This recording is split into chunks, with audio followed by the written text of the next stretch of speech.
El final del siglo XIX y la primera mitad del siglo XX es considerada en filosofía como la época de los llamados padres de la sospecha.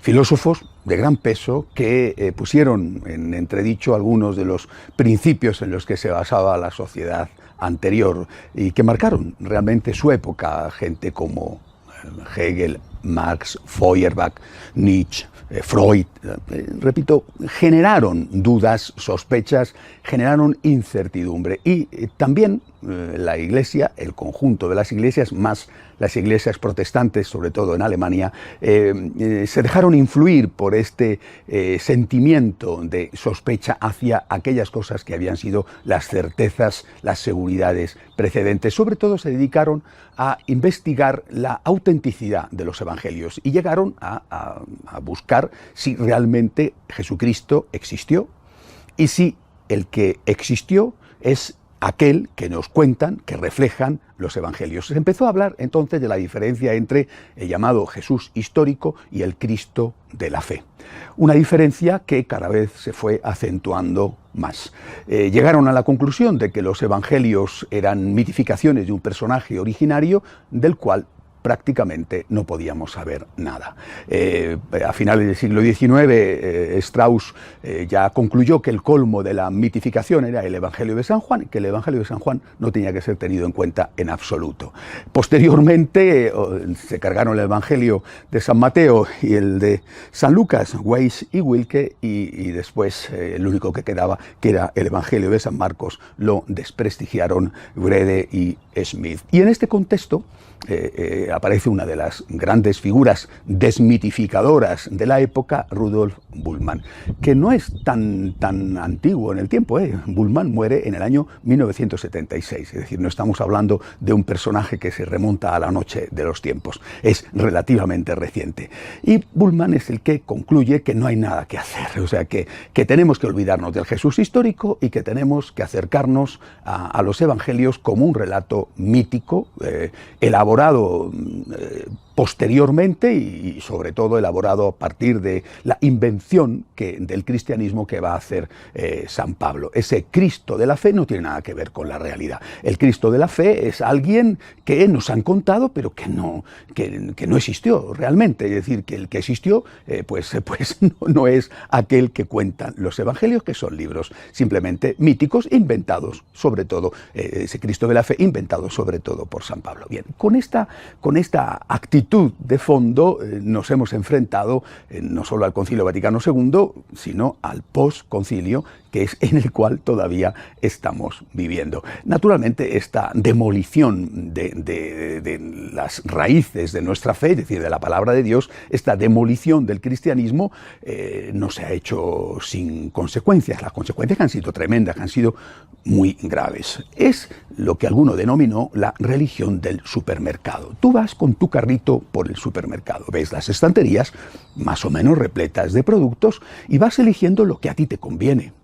En función de tus gustos o en función simplemente no solamente de las necesidades, sino de que esa marca te resulta más económica o esa marca te da, según tu opinión, te ha dado el mejor resultado. Llegas con tu carrito a la caja, pero si en el camino hacia la caja te encuentras con alguien que te dice: ¿cómo ha comprado usted ese detergente? Mire, este detergente que yo le conozco no es bueno, compre usted mejor este otro. Pues no hay ningún problema, dejas ese producto, lo sacas de tu carrito y vas y eliges otro o no eliges ninguno. La religión del supermercado. En esto estábamos y en esto todavía, por desgracia, estamos. Esta religión del supermercado no es una religión solo para ti, es decir, tú coges tu carrito y vas poniendo tus productos, quitas, pones según tu antojo o según la influencia que hacen en ti en el último momento o a lo largo de tu compra o previo a ella, pero lo mismo está haciendo otro.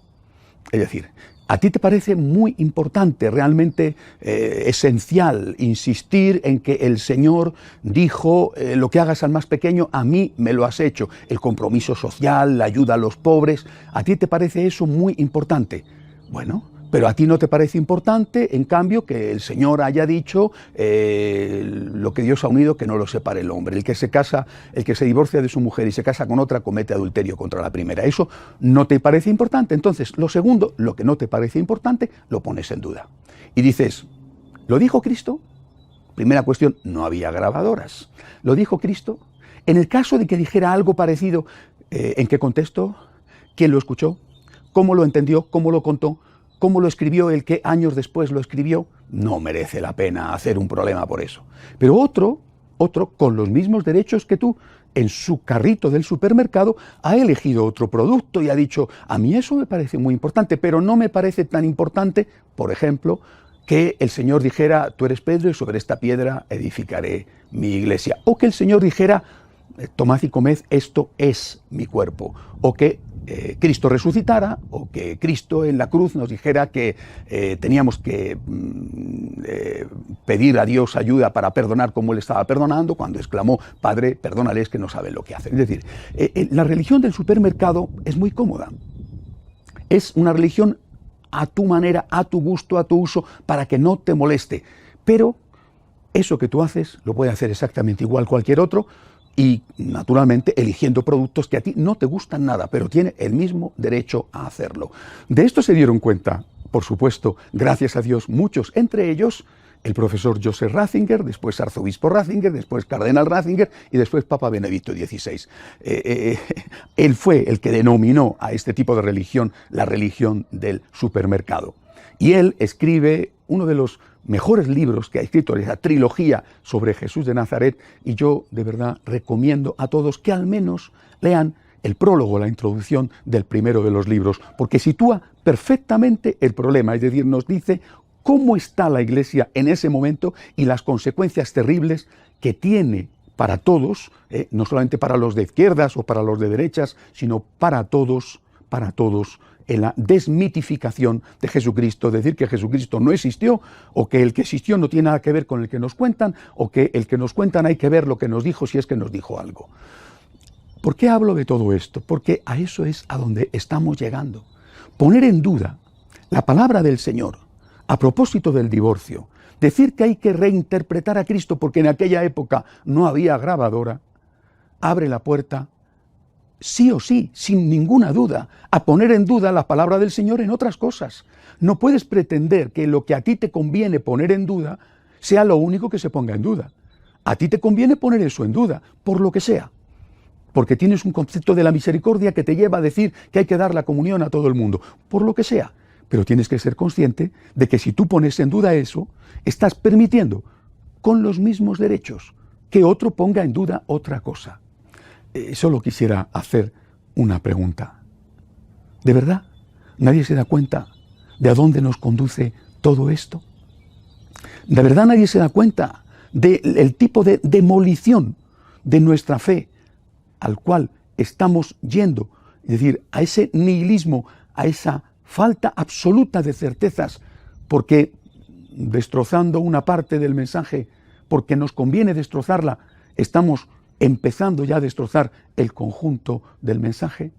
Solo quiero hacer esta pregunta porque me parece que el tiempo presente es tan serio que merece la pena que antes de seguir destrozando el cristianismo nos paremos a pensar en qué es lo que estamos haciendo.